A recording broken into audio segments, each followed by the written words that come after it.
So guys, here we have a quick overview of this, how bad this rocker is. You can see the inner wheel well, the inner rocker, which is rotted completely, and then of course inside the inner rocker as well. So this is giving a quick overview to see how we attack it. First, of course, we got to grind it all down. I always start with the inner wheel well, as you can see here. So I'll do a little patch, create the patch, get that welded in, and then I work from the other side. So this way I have some structure to follow to complete that inner wheel well.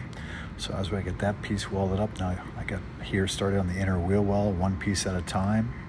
Of course, after then we have that part shaped there, so we can do that outer skirt of the rear quarter, right? So the inner wheel well here, just showing it piece by piece. And then of course, once we weld that second piece in, here I'm showing it now. When the second piece is welded in, we clean that all up. Of course, we spray paint with rust paint on the inner wheel well. This is getting all prepared so we can do the outer rocker, right? Without an inner structure, you have nothing to create the outer panel with. And as you can see inside, the inner rocker panel still has to be completed, right? A little bit more complicated because you got to be able to weld onto metal that isn't that perfect, so we got to sand it down the best we can, grind it down as best we can. You got to kind of have some experience with welding so you can weld here a little bit into the rust area, right? So this is patch by patch, again solidifying, making sure everything is strong.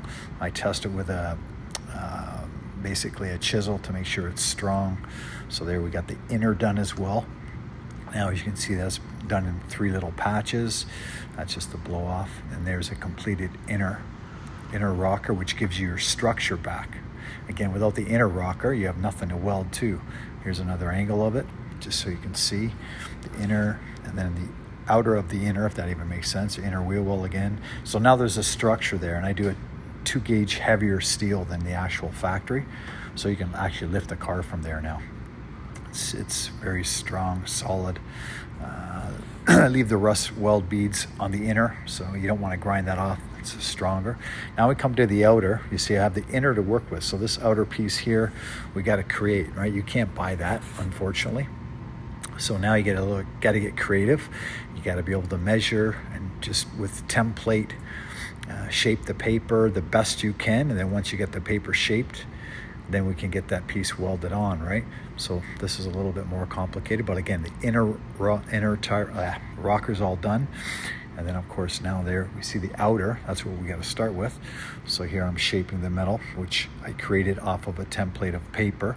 This took a couple hours just to fabricate that piece. It's not easy, right? We tack it on, get that welded, and then we have framework again. And we had the top piece there, then we tie in, that's all been welded to the inner rocker that we created.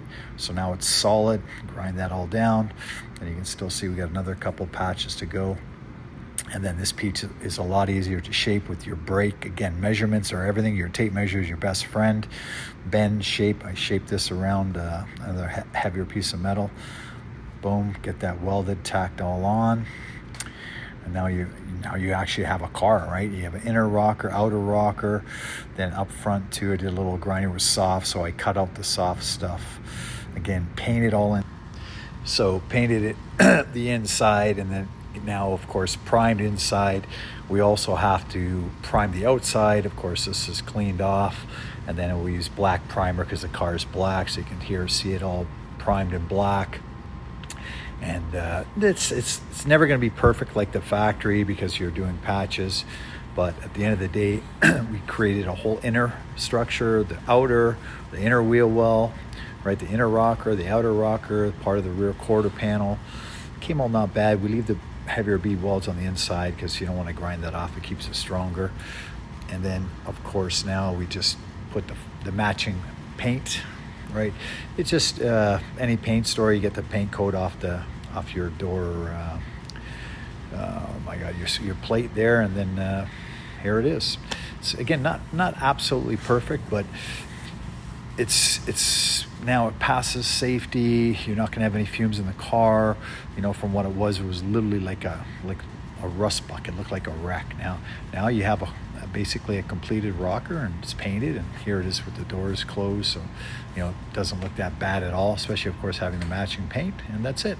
So thanks guys, hope that helps a lot with a little further understanding on how we go for the process, and thanks again, and hopefully you can like and subscribe. Thanks folks, take care, bye bye.